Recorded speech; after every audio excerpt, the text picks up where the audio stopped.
O sang-ayon ka ba na mas mainam na ibalik sa Pilipinas si FPRRD kaysa ilipat sa ibang bansa kung maaprubahan ang kanyang interim release? Partner BMR, Bisdak?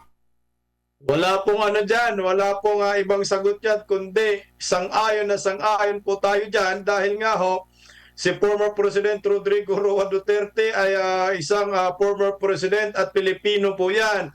May sariling bahay, may sariling tahanan, maraming nagmamahal ng mga Pilipino at mayor po yan ng Davao City. Karapat-dapat lamang na sa Pilipinas po siya uuwi para ang mga taga-Dabawenyo, mga taga-Davao, mga Dabawenyo, mga maraming Pilipino ay sabik na pong makapiling itong si former President Duterte. Kaya dapat dito po yan sa Pilipinas.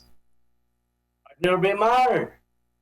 Ayun, naalala natin nung nakaraan na nagkaroon nga po ng nauna na, bago ito, nauna na request itong si Attorney Kaufman dito sa ICC para sa interim release ni Pangulong Duterte. Ngunit bago yun, nagkaroon muli siya ng panibagong defer or pinagpaliban muna yon sapagkat mukhang mayroon po silang binago doon sa kanilang request. At this time ay wala na po tawag nito, parang tinago po nila kung saang bansa ang maaaring puntahan ni Tatay Digong. Kasi nga po, napakarami ng mga alam niyo naman, mga alimuom ng bawat dyan, maraming mga kontrapelo, kaya iniwasan siguro ito ni Attorney Kaufman. Ngayon, para bang sinasabi ni Attorney Kaufman, kung ito naman ay pagbibigyan ninyo, pagbibigyan nyo talaga yan. Kung hindi nyo pagbibigyan, hindi nyo pagbibigyan. Kasi hudang makita ninyo ang lugar kung saan pupunta si Tatay Digong, bahala na kayo.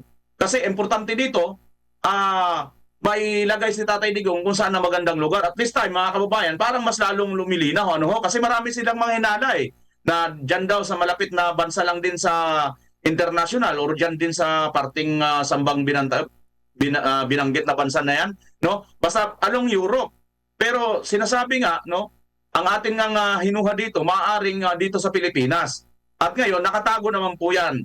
Ang atin lang dito, kung saan man bansa si Tatay Digong, madala, mas mabuti talaga dito sa Pilipinas kasi nang sa ganun naman maalagaan ni Tatay Digong ang kanyang kalusugan ng kanyang pamilya. At kung talagang naghahanap sila ng hustisya, di baga dapat mas maganda na malusog naman ang tao na haharap sa kanilang mga katanungan para patas talaga ang mangyayari. Naghahanap naman sila talaga ng patas dyan, di ba?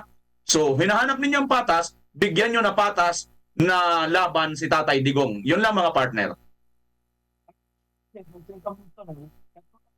Sinisigaw ng mga Dabawenyo, hindi lang ng mga Dabawenyo, lahat ng mga DDS sa buong mundo na ang gusto ay ibalik si Tatay Digong dito sa ating bansa na ayaw nila at mariin nilang tinitutulan, partner, na kung sakasakali nga namang magkaroon ng interim release para sa ating dating Pangulong Duterte, itatapon na naman sa ibang bansa.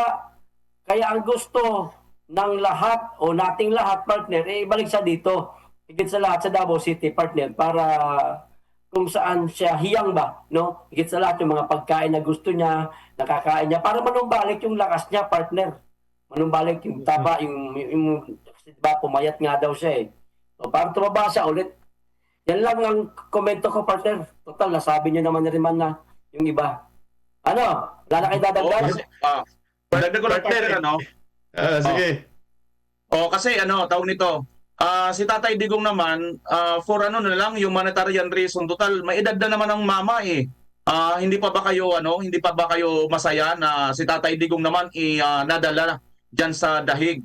Napakita na naman ng administrasyon na ito na kinaya nila despite na marami po ang mga legality na question tungkol dito sa pagdala kay Tatay Digong dyan sa dahig, pero kinaya po nitong administrasyon na ito, nalunok po ng kanilang konsensya na labagin po yung mga karapatang pantao ni Tatay Digong, which is yun naman din ang kanilang sigaw Gusto rin naman nila ipagtanggol ang mga karapatan nila So, paano ka ngayon sumisigaw ng ipagtanggol ang karapatan ng mga tao or karapatan ng humanity at ito ka ngayon, mayroon kang inaapi ng karapatan ng isang individual na katulad ni Tatay Digong, at hindi ito basta isang individual lang na may karapatan, na ito ay 80 anyos na at hindi na ito basta-basta nakakalakad, di na makakatakbo si Tatay Digong. Correct. Katunayan, sa lahat ng ating mga sinamahan na mga rally kay Tatay Digong, sa totoo lang ako, hindi man ako anak, pero ako mismo magpapayo ko kay Tatay Digong, tatay, huwag ka nang sumama sa mga rally. Sa bahay ka na lang kasi hirap na talaga. Inaalalayan na nga lang natin eh. So tapos ngayon, para bagang ang sasabihin pa ninyo, makakatakas, mayroon pang pwersa. Wala na, wag nyo nang isipin yun. Kumbaga, ano na ninyo na lang yun eh. Multo na lang sa isip ninyo yung mga sinasabi ninyo na yan. Kasi andyan na eh, nangyari nang nangyari. Kami tanggap na namin yan. Katulad ng pamilya ni Tatay Digong, sila Vice President Sara Duterte, tanggap na namin yan. So ngayon, dahil tanggap na namin yan, tingnan natin, harapin natin ang realidad. Bilang isang matanda na lang, na wala ng kakayahan na tumakbo o lumaban, pagbigyan nyo naman ng mga Pilipino, bilang Pilipino na rin. Di ba tayong mga Pilipino, ilikas tayong maawain sa ating kapwa? Wala na ba rin kayong puso? Yun lang mga partner, ang tanong ko sa kanila.